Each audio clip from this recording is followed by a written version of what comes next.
We'll show you how to transplant your seedlings from the nursery and place them on the cultivation beds.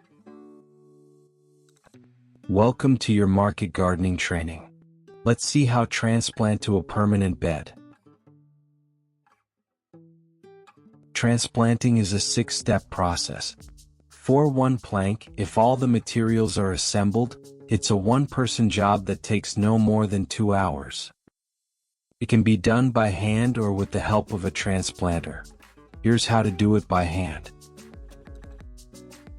Transplanting is used for a wide variety of young plants from nurseries, such as tomatoes, peppers, eggplants, lettuces, cabbages, celery, and onions.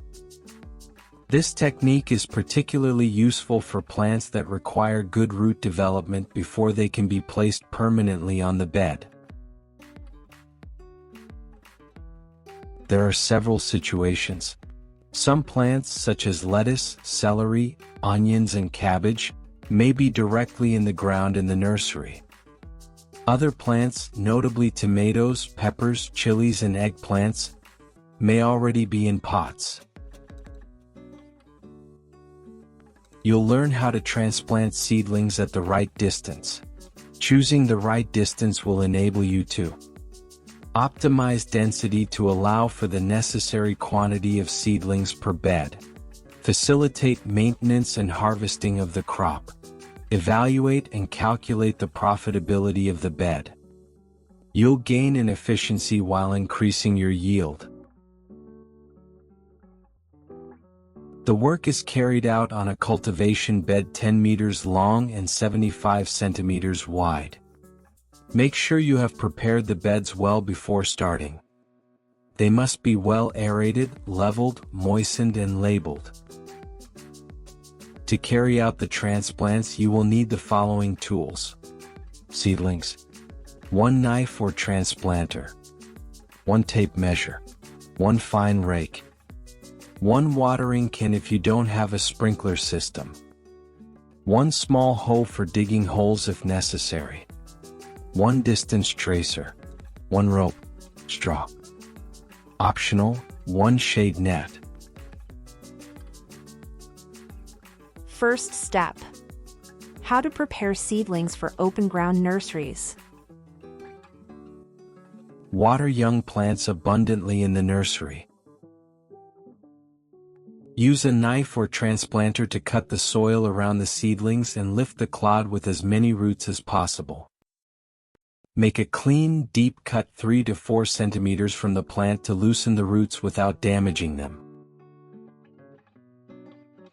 Gently lift the clod by hand or with a tool, taking care to retain as much soil as possible around the roots. If you're not transplanting immediately, rest the clod in its original location to prevent the roots from drying out.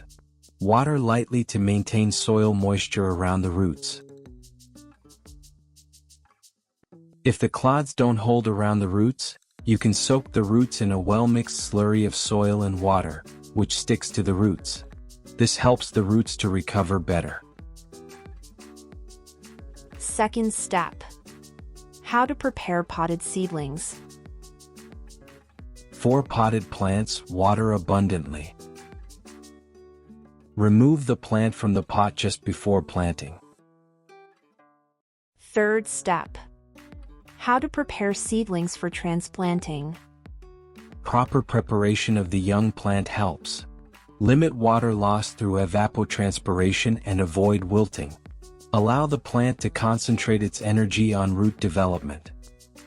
Reduce the risk of disease by removing weak or useless parts. For onions, cut off about 1/3 of the foliage. For lettuces, remove the large outer leaves, leaving the core intact. For beet, remove 2 to 3 large leaves, leaving the young ones intact. For tomatoes, peppers, and chilies, remove the first flowers to avoid early fruiting. Remove yellowed or damaged leaves to prevent disease. Fourth step: how do I draw a grid? You need to determine the number of rows you will draw on the board, the spacing between rows. You'll find this information on a plant data sheet or on the seed label. Mark out the rows with a tracer or stick. Rows should be parallel to simplify maintenance and harvesting. Now that you've traced the rows, you need to determine the spacing between plants along the rows. To create a grid, draw lines perpendicular to the rows, using a tracer or a stick. The grid intersections indicate where the plants will be placed. Fifth step. How do I install a wire support? Some plants, like cucumbers and tomatoes, require a wire support. This helps plants to develop properly, to prevent them dragging on the ground. Before installing the seedling, insert the end of the wire into the planting hole. Make sure the wire is firmly anchored in the ground to prevent it from shifting later. The other end of the wire should be firmly attached to the support structure known as the trellis. Check that the wire is taut, but flexible enough to support the plant's growth. As the plant grows, the main stem should be progressively attached. Sixth step. How to install the plants. Collect the seedlings from the nursery and place them at the grid intersections. Handle seedlings with care when removing them from the nursery to avoid damaging their roots. Dig a hole the size of the seedling's clod. The hole should be slightly wider and deeper than the seedling's root ball to facilitate root establishment. Place the seedling at the bottom of the hole, ensuring that the roots are in direct contact with the soil, with no empty space, to avoid air bubbles and ensure good growth. Replace the soil around the roots and apply light compression to stabilize and keep the plant upright. And then, what to do after planting? After planting, there are still a number of important steps to take, including initial watering, insect netting, ridging, hoeing, and weeding. Detailed instructions are available on how and when to carry out these steps. Congratulations, you've just transplanted seedlings to your bed. You can repeat this operation on the other beds you have planned to transplant.